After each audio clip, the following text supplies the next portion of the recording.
Hi, week 9, maybe the last week of SPL. So my team spirit was down and we're like not feeling too good, but we knew if we win the week, we probably qualify because Raiders were beating down Ruiners at that point.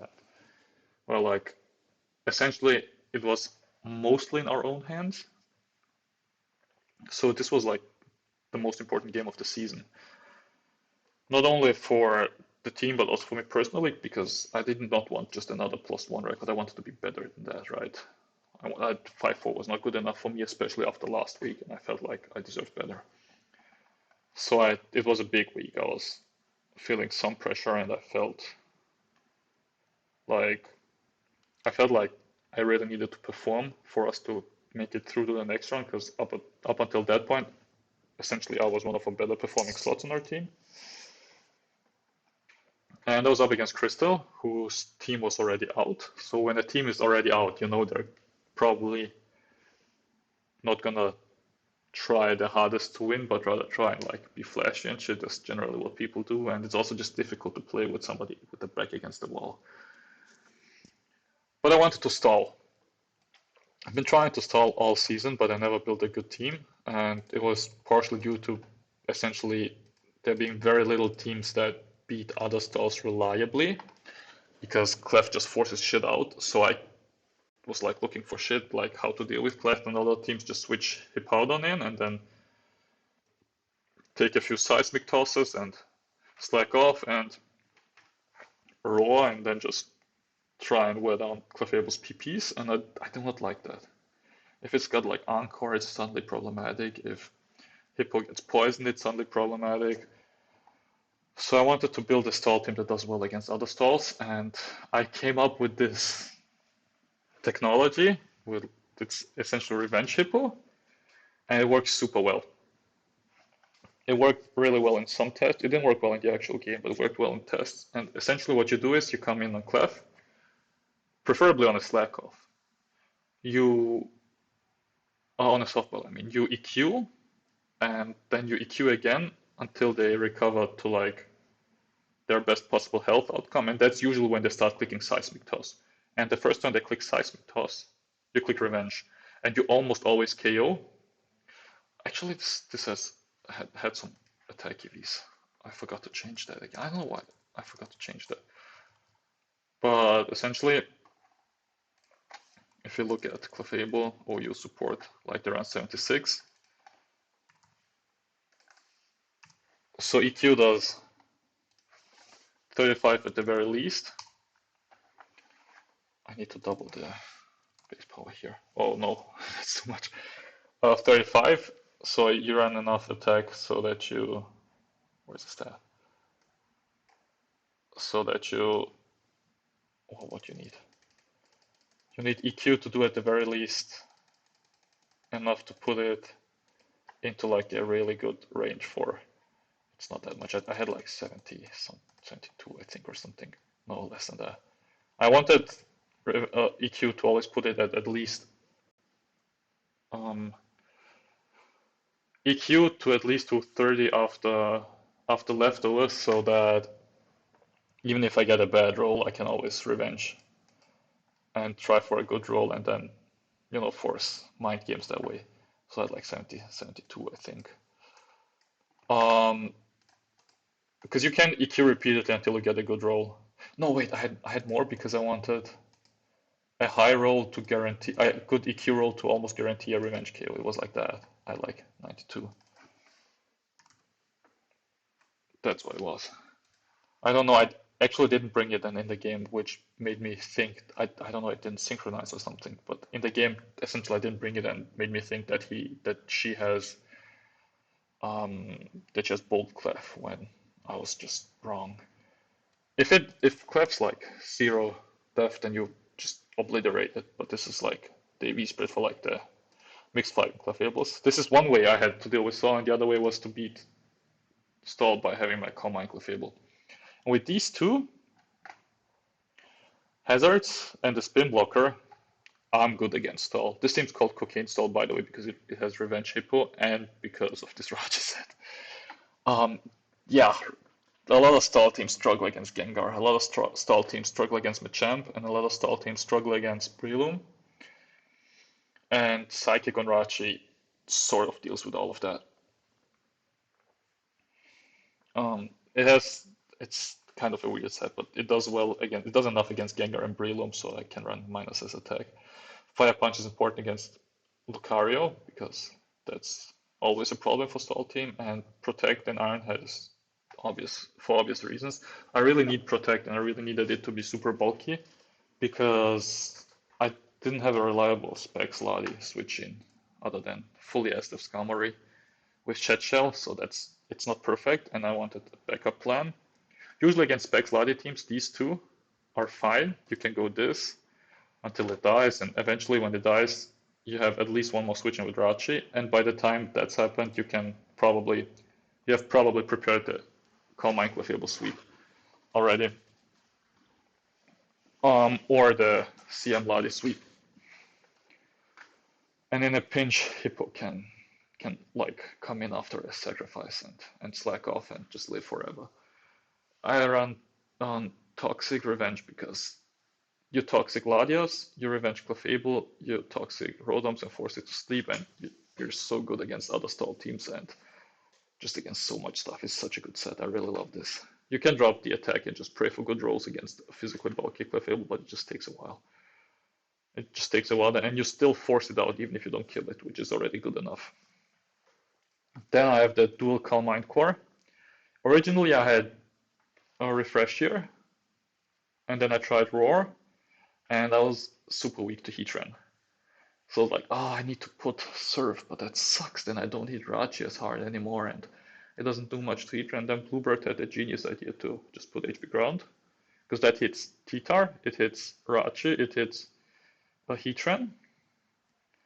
It's just worked really well. It's ideal, it just works so well for this team. I'm super fast because Mixed Flygon and because I want to be faster than bulky Latios. I have some SDF to help me against Empoleon and special offensive waters in general, and the rest I just tossed in as attack. The Skarmory is, again, it's a shitty dual hazards Shell Skarmory, but this specific Skarmory is actually not meant to last too long. I just want to get rocks and spikes and then phase around. Against defensive teams, it takes a knock anyway, because I generally, like, I do have Hippo, but generally you still get knocked with Skarmory and you don't want to reveal the Hippo too soon. Against offensive teams, SDF Skarmory generally does like okay-ish, but it never like lives long enough for it to like fully wall the physical offensive sweepers. And against Magnezone teams, Shell does best. So that's why I put Shell leftovers on this one. And dual hazards because, you know, I need both of them on stall. And I also really wanted to bring this because Krystyl's a big Machamp lover. And this is like one of the few somewhat reliable Machamp switch-ins. So like with this Rachi, this Rotom, and hazards, I was good against paralysis teams. With Calm Mind Clefable, Hippo, and hazards, I was good against stall. And with these two, I had good win cons against not full stall, but like bulky teams. And this and hazards does well against general bulky offense. And against DD, HO, I have this and this and this. So like I was good into like a lot of matchups. This is maybe, not maybe, this is definitely the best team I made all SPL. And it's also my favorite team to use currently. It's just a lot of fun. Anyway, on to the match. So Skarmory against Zapdos, I'm like, oh shit, there's another Zapdos. But this time I'm like prepared for it. At least I have Hippo, which can come in on pretty much any Zapdos and toxic it. Unless they toxic me, which I didn't like that at all. Suddenly, this Hippo was no longer a Clefable counter. That was like the worst possible turn one. I did not expect Toxic Zapdos, I did not expect Toxic to be used turn one, and I did not expect Toxic Zapdos on a stall team in particular. But I was like, okay, so this is maybe not stall because it's Toxic and not T-Wave and it's not Paras spam. So like if I get a Toxic on this, I can probably do great with my Skarmory. I trade a Toxic, she HPIs, I slack off, she goes Clefable, as I go to my Clefable. I go Scammer because Magnus on Clefable Zapdos is not really a core, so I don't care. I get Hazards up. She Thunder Waves me. This is a long game, so we'll be skipping through a lot of turns. She reveals Fortress, which I fucking love. Foray is so shit, and Foray on stall is even worse. People, I know this is like the fourth or fifth Fortress stall in SPL, and it lost every single time, except Twash against Akito, in which had Twash brought knock off on Clefable, Fortress would have lost again. It's just not good on stall. It's weak to all hazards. It doesn't spin against any spin blocker. It doesn't live long enough to set hazards unless you put rest. But if you do put rest, all it does is rest because you get phased around. So it just does really poorly against all teams. You can run it on stall with Tita maybe, but I haven't been able to make it work yet. So yeah, I'm like really happy to see this because it means I'm gonna keep my hazards, and she probably has other hazards weak mons. So I whirlwind it out as it spikes. They never spin the first turn against stall. They always scout for Rotom and they always prioritize getting their own spikes instead of the immediate spin. I go Clefable. She goes Clefable. I Calm Mind. I'm like, I'm gonna go for this. I'm gonna force you out. She goes to Jirachi. Here I think I could have stayed in maybe one more turn, but I didn't have to. She reveals to be Ironhead with like Sunbulk. I Whirlwind. Hippo comes out. It's not visible for some reason, but that's like fine because yeah, because it means I get more hazards and I can spin block forever. I go Skarmory as she rolls me again. I go Hippo, slack off. He keeps EQing. I protect. Clefable Roar. He gets all the right roars, and because Skarmory is paralyzed, I cannot whirlwind it out. It's Rachi again. I didn't like it because it actually meant I'd take chip damage, but it's not ideal. Here, she just lets me Toxic it, which should have revealed the fact that it's a Heal Bell mon last, or the Clefable has Heal Bell, but there would be no recovery, so that'd be kind of shit. That was kind of dire because it meant she's gonna heal the Toxic off of Zapdos. The miss was still shit because she could stay in and roar a lot longer. Here she actually switches out. I'm not quite sure why. She could have just kept going, right? Anyway, I Dragon Pulse. Clefable comes in on Clefable. This is like, again, the whole Calm Mind forcing the situation. I tried to whittle this down by like through hazards. This paralysis is really good because it forces her out. She goes and she releases Wish, which I didn't like. Then she goes Body Slam. I go to my Rotom. If she wasn't Wish, this was a lot easier. I go Skarmory and like I'm trying to phase it out. I Roost, go Rotom, and I get a little lucky by pulling 2 Thunderbolts. Not that it matters. A lot of people were complaining why she let go of 4 against this, against this team where she had like full hazards on her side and shit. But 4 was never gonna spin. No way ever at all. She got a lot more out of the 2 layers of hazards than she would have gotten out of an alive Fortress, like in any scenario. So she definitely made the right play there, even if a lot of people think it was wrong. There's like, this 4 doesn't do anything. If she gets spikes with it, she's good. And then she reveals fucking Vaporeon. I did not expect that. Of course, it was Heal Bell, which heals all the status. I whirlwind out this again. The Zapdos, fucking terrible. This was maybe a mistake on my end. I should have pivoted because I do not want to waste my softballs at this point. I'm down to 9, and I need all of them to set up and maybe outperform the Rachi. I Calm Mind. Here I go for a few turns. It doesn't help. I'd never break through the Rachi Ironhead, which is kind of shit. Skarmory, she gets 2 paralysis in a row. No, 1 and then another one, which sucks because I'm forced out. I have to go to my Clef. I have to recover up. I have to go to Rotom. Here I Thunderbolt and I make a really good, not yet, I make a really good, yeah, I Revenge here. And this clock made me think she was bold, but I didn't know that I was not the correct EVs. So she switches out as a EQ. I go Rotom, and here I make a good play. What? Yeah, here I make the good play of trying to. I thought I made it on this turn. I should have doubled here, honestly. I should have doubled.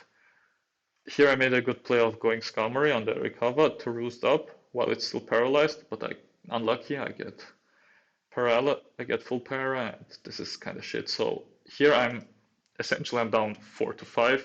She has Clefable with 14 softball PP, a Wish Tech Drachi, and Hippo at max health. I'm like, if I don't do something to make my Clefable sweep more likely, I'm probably gonna lose. I was like, if I set up here and maybe she knocks and doesn't T-Wave immediately or something, I can maybe kill the Rachi, and if I kill Rachi, I can actually sweep with Clefable, right? So she makes a good play of T-Waving, and here I make, I don't know how I made that call there, but because going Rachi there is not the correct play ever. That was honestly a mistake. But she goes Rachi as I HP grounded on the switch in. I think she didn't want to risk damage on Clefable, but she didn't have to. She could have knocked. And this is like perfect. If she wishes and I kill it, I win. If she clicks Iron Head, she needs to flinch or para me twice, and if she doesn't, I win with Clefable. So I go for that, and I'm like, it's not too bad, right? It's like less than a 70% chance, I think, for me to not move. So it's like a 50-50 at worst, right? So I get one flinch, and I break through, and I'm so happy. And here I'm like, okay, Clefable wins. I didn't need to let this die, but it was probably best. I could have also thrown away my own Raj because it was never going to do anything useful. That probably was better. I go to Clefable, I calm mine up as much as I can, and now it's just about preserving my PP enough. I 2-hit KO, which is great. I Ice Beam here, hoping, yeah, that's precisely why, trying to catch the Hippo. If I soft boiled and Hippo like EQ crits me, I could be in shit. So she goes Vaporeon to Heal Bell to be faster with her Clefable. I soft boiled, she wishes, I Thunderbolt, she goes Clefable, I spam Ice Beam and Thunderbolt. I get the para, which means I'm faster and kill. If I didn't, eventually I would have gotten some status because I still had like 30 or something attacking EVs. I Ice Beam and I win the game. It was a good game. I didn't play optimally. I think if Hippo didn't get toxic and if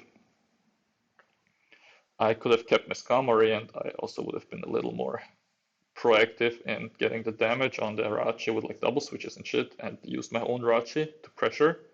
I probably could have set up the Clefable sweep so that I don't need to hit through Iron Head, but I had to, and I got it, and yeah, again, it's like a 50-50 chance at that point, like odds-wise. It was, if anything, it was probably pretty even. Yeah, that's kind of just what happens when you run Fortress stall with, what is it, 3 months weak to spikes. You eventually just, long term, you just lose against any Clefable. If I was not Clefable, it was kind of a similar result. I didn't even need Calm, but Calm I made it a lot easier. So I finished the season 6-3. Sadly, we failed to win the week against the last ranked team in, like the last team in standings, and we don't make playoffs because of that. I tried my hardest, and a lot of members of my team did, but in the end, I think it was a mentality thing. We just weren't mentally there to make playoffs, so we didn't. And that concludes my season. Overall, I'm happy, especially with my mental game during weeks 1-3 and 7-9. The 3-week low with regards to how I approached the game and the team building aspect, I could have prevented that, and I think I would have prevented at least one more loss there. So I could have been 7-2 if I got a little less unlucky against ZF. I could have been 8-1. But also if I got a little less lucky against Jirachi, I could have lost that one. So luck-wise, it was like even-ish. Team building-wise, again, a lot of best of one junk, like against Rachi and against Saki and against Twash, but also a lot of good teams like week 2, the Skarmory Starmie team, or this one in particular is like a brilliant team. I'm not too unhappy. I wish I could have, done better, and I wish would have made playoffs, but it wasn't meant to be, so here we are.